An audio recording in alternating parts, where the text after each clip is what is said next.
Yeah, hell yeah. D&D post. On Tumblr. Yeah. We're gonna do that. Yeah. Reading them. I don't know, I just make stuff up.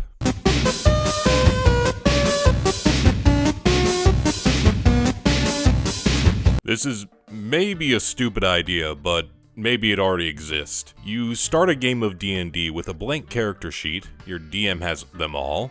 You only discover stats and things as they become relevant. Like, I rolled a 7 on my constitution check. You get a +2 bonus, so that's a 9. And then the player just hurriedly marks it down. Or, I would like to ask the innkeeper if there is anything weird going on in the area. Dragonborn are rare in these parts, so she is suspicious at your approach. Wait, I'm a Dragonborn? It would be absolute chaos, but for a one-shot, I feel it would be fun. Maybe all the characters have amnesia, and they have to figure out what they can do from scratch.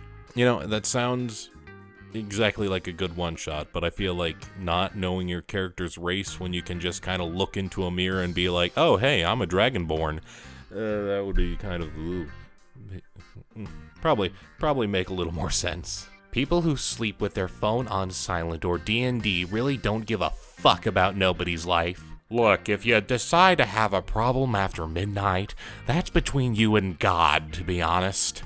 I spent 2 minutes staring at this, wondering how I could set my phone to Dungeons and Dragons. I was playing D&D with my parents, their first experience with the game, with my little brother DMing, and my mother was like, okay, I pull out my mace and spray the golem with it. No, it's like a spiky ball weapon. What?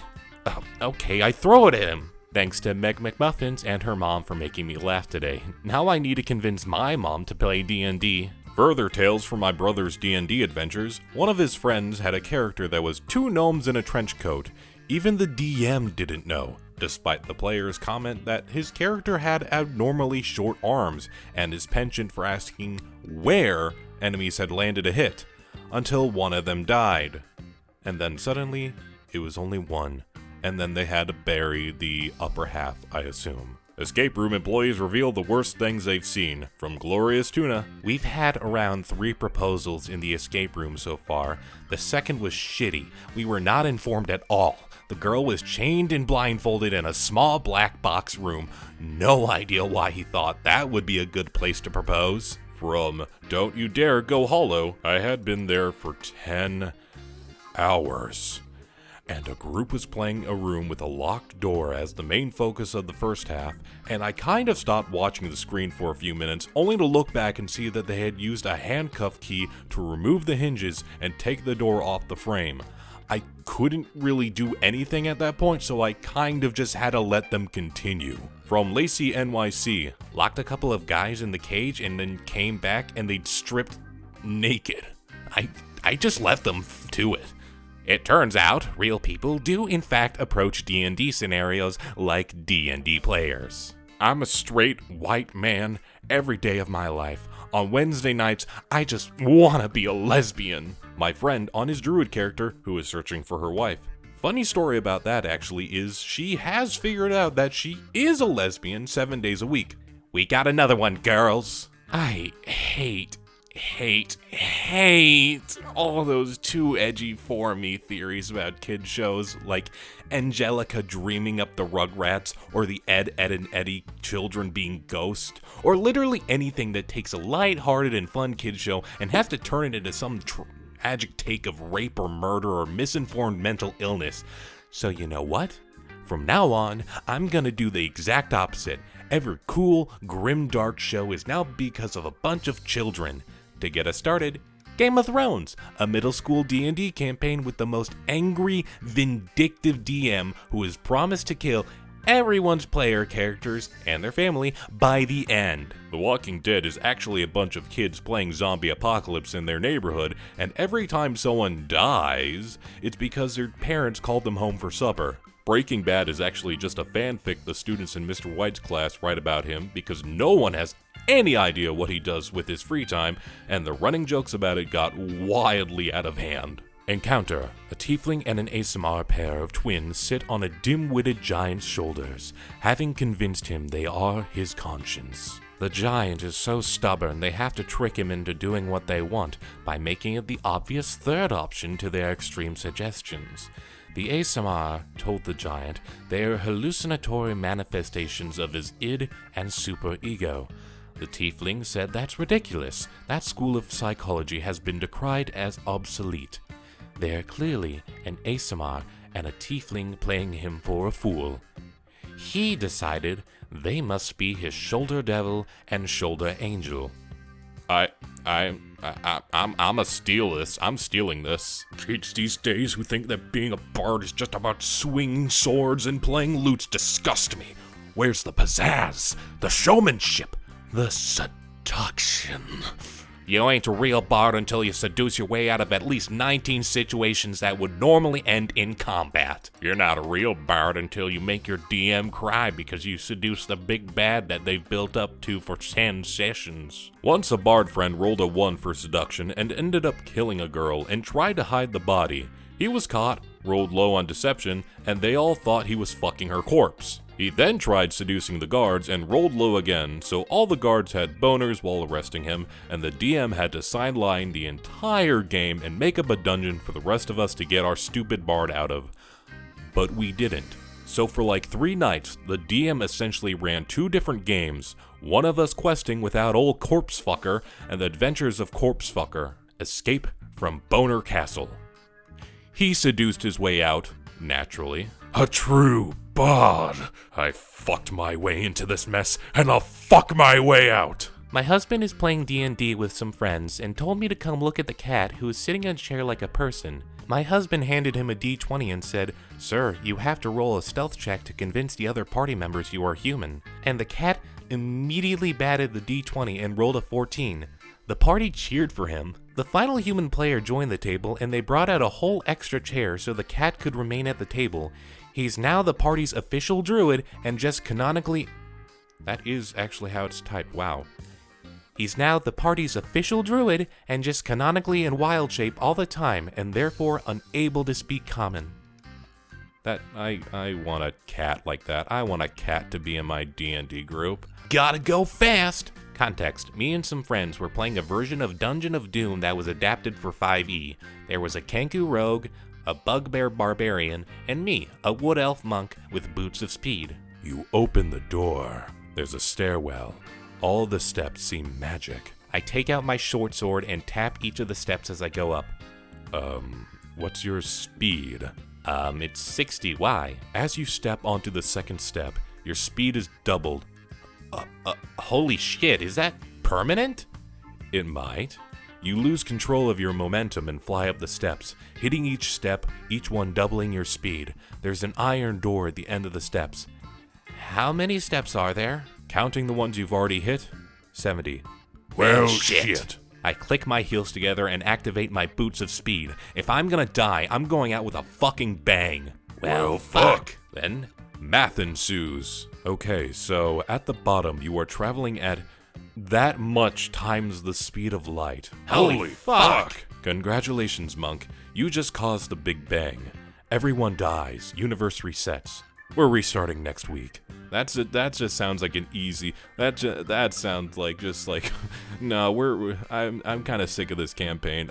This is an easy out. Here's a hot tip. If you want to play a warlock or any other high charisma character, but have an IRL charisma of like 10, there's more than one kind of charisma. The default always seems to be suave lady killer Casanova, who can and will knowingly manipulate people and do it with a sly smile.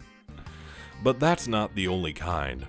I play a 20 charisma warlock who is none of those things. She's kind of shy and easily flustered, but she is extremely good-hearted and kind, and she radiates a certain kind of aura that just makes people want to like her and trust her because of they can tell she's a good person.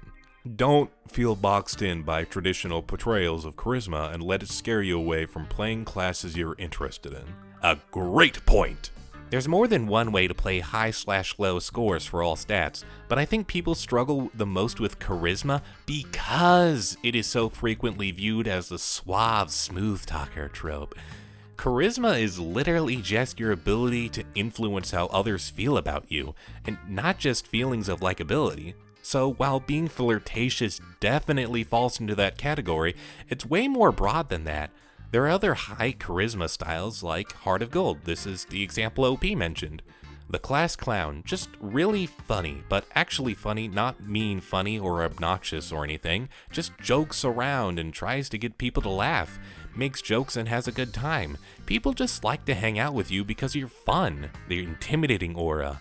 High charisma doesn't always mean people fall over themselves to be with you. Being incredibly intimidating and confident is its own kind of charisma. This doesn't mean you're mean or overly aggressive. This means you command a respectful presence that makes people want to listen to you and believe you. Cute/adorkable. One of my characters has really high charisma because she's just a really naive, cute cinnamon roll. She's not great at talking to people, she's just so damn cute you can't help it. This is the appeal that puppies or kittens or other baby animals have. They're not good at anything, they're helpless and kinda dumb, and it's so fucking cute. There's obviously more than this, but that's the point. High charisma does not equal high seduction, or at least doesn't have to. I have a player who plays a high charisma warlock. He's incredibly awkward and shy, but naturally imposing, and at his core is a good person, so people don't really argue with him, and as they get to know him more and more, just begin to trust him more and more without really thinking about it, because he has high charisma. He doesn't have to try and get them to trust him. He doesn't convince them he's trustworthy. They just end up that way. Please, how do you wisdom when I'm an IRL disaster? You ask your DM for tips, like if you roll a 19 for wisdom and you actually don't know if what you're doing is wise, just ask your DM. They are all-knowing. Harvey Dent, but instead of a coin, he uses a D20 dice. Alright, Batman, do you feel lucky? Do you think Lady Luck is on your side or mine? Let's find out. I forgot to put a table near your traps, Bats. Give me a minute.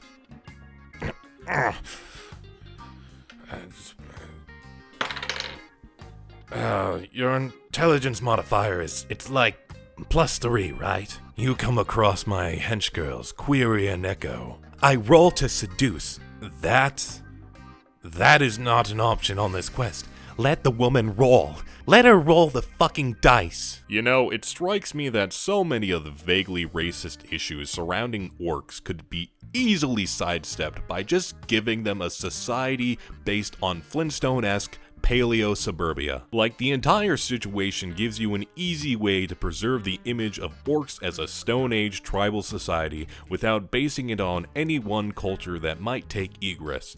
And it deprives detractors of any blatantly bigoted excuse to insist they're in some way intellectually inferior or an evil race.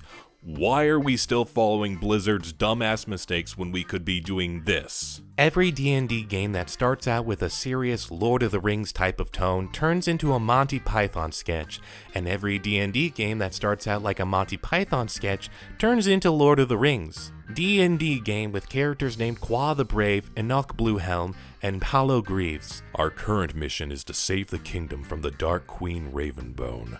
But we fucked up a charisma roll and now Qua and Ravenbone are dating and the King of Fendale was turned into a frog.